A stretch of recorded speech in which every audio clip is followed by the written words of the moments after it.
So I've just come up from Melbourne, as Chris said. I've just moved up here, and it might be that I've come from what feels like the coldest, wettest and gloomiest place on earth back to God's country, Sydney, where the sun is shining. Although I hear it hasn't been shining as much, so maybe I brought the sun, I'm not sure, but probably not. But it might just be that the weather is getting a little bit warmer, but it feels to me that the year is coming to an end pretty quickly. And in a sense, this is true of the church's year too. And in the readings today, and as we move into the next couple of weeks, that we'll see a shift of focus. That with only a few weeks to go in the church's liturgical year, the readings begin to take on a particular focus that looks towards the end times, towards final judgment, to life in heaven and all of that sort of stuff. And so in the gospel today, we can see that things are heating up.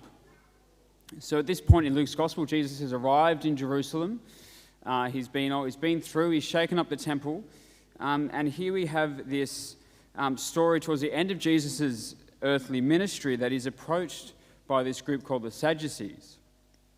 And the text tells us that this is a group that, among other things, don't believe in the resurrection. And so what's important to know about the Sadducees, that they, even more than the Pharisees, represent the religious ruling class in the establishment of Israel. They were historically the priestly class. So Annas and Caiaphas, who we hear about in the passion narratives of Jesus, the high priest and his father, they're high priests, they're Sadducees. And what's more, the Sadducees, they controlled the priestly ministry and I guess the funds as well of life and ministry in the temple. They were conservative, influential, wealthy and powerful. And some critics would say that for the Sadducees, what really mattered was position, status, power, and the money they got from the temple duties.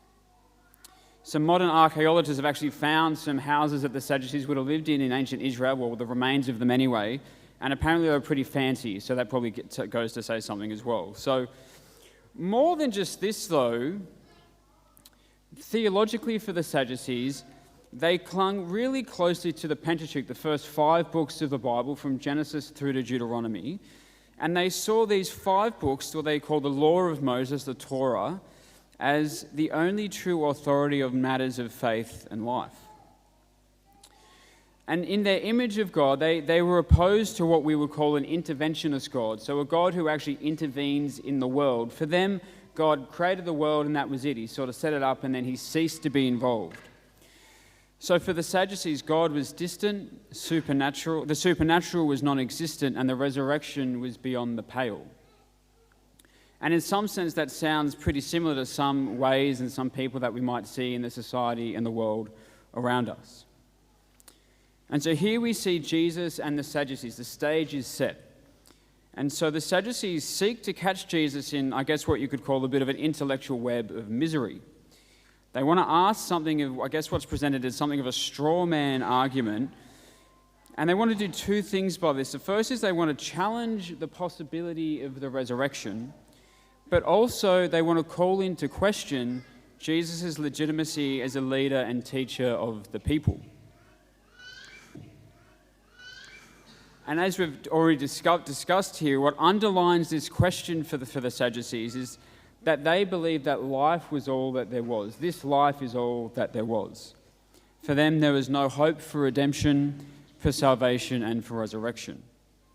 And in some sense, in our own ways, in little ways, we can fall into the trap of thinking a bit like a Sadducee sometimes. We can often maybe see God as a little bit distant. We might look around the world and not really see him as involved. We might even look a bit closer into our own lives and say, well, I can't really see God working in my life at the moment. We can go with the flow of a society and a world and a culture that's closed to the idea of the transcendent. And all of this can leave us isolated, doubtful, and even feeling a little bit hopeless, especially in the midst of times of difficulty and suffering. We're left facing life and eventually death without hope.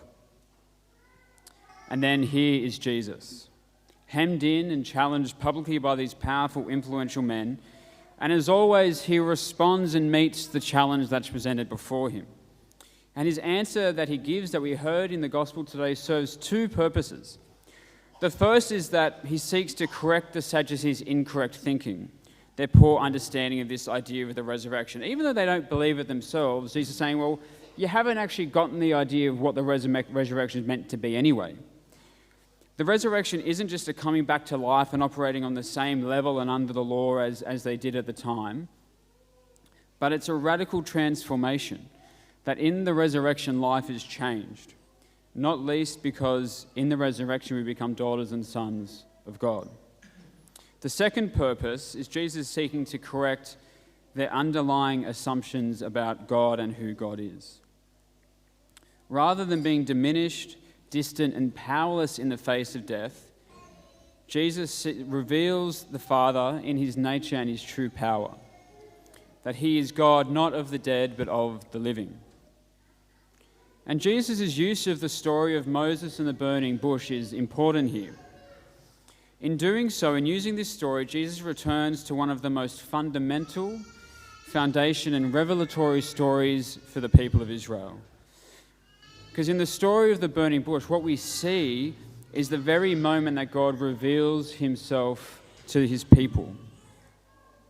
He reveals himself not as distant and disconnected, but he reveals himself as a God who is close, caring, and compassionate. God has heard the cry of his people in slavery in Egypt and has come to save them, leading them from slavery through the waters to new life. And Jesus, particularly, he chooses a story that's a fundamental part of the Pentateuch and the story of Israel. And in doing so, he doesn't just dismiss the Sadducees, but he calls them back and he says, you need to remember your story, that this is your story. That God, who is revealed as caring and compassionate and involved in you in your life, is the heart of the God that is revealed to the people of Israel. So Jesus reminds the Sadducees of their story. But at the same time, he reminds us also, he opens our eyes and opens our ears that we can recognize our own story too. He's saying that our story is a story of a God of new life, who is close to us, who brings life even out of death. Jesus himself is the revelation of that story. The Father brings Jesus himself to new life out of the jaws of death. And he doesn't just do this for Jesus, that he does this for us too. This is who God is, and this is our story. Our story that tells us that God is a God of the living revealed in Jesus.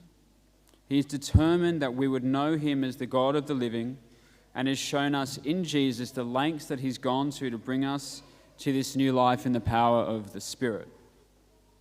And so our story is one of hope.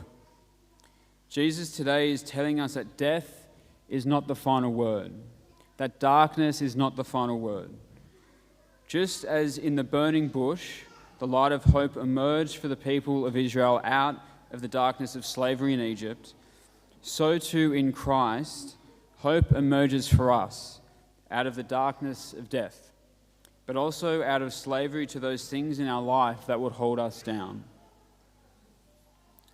The resurrection is not only for after this life, but is something that we can experience here and now. God brings new life to us in the midst of our lives, in the very midst of our own here and now. He invites us to ask ourselves, what are the areas in my life today, in these days, that I might experience as being dead, as lifeless, as fruitless, or as feeling hopeless? Where do I desire so deeply to experience the resurrection and the love of God in my life today? The gospel today reminds us that not only is God with us in the midst of our experience, loving us completely in it, but he longs to bring new life, resurrection, and transformation. This is our hope. And so as we come to the Eucharist today, maybe we could bring some of those areas, some of those places in our lives where we might experience hopelessness, death, difficulty, and suffering. That as we come to the altar, that we would allow Jesus to meet us here, this great sign of his love, that his death and resurrection, his love poured out for us. That we would allow him to show us through his action in our lives that he is God, not of the dead, but of the living. For in him all are indeed alive.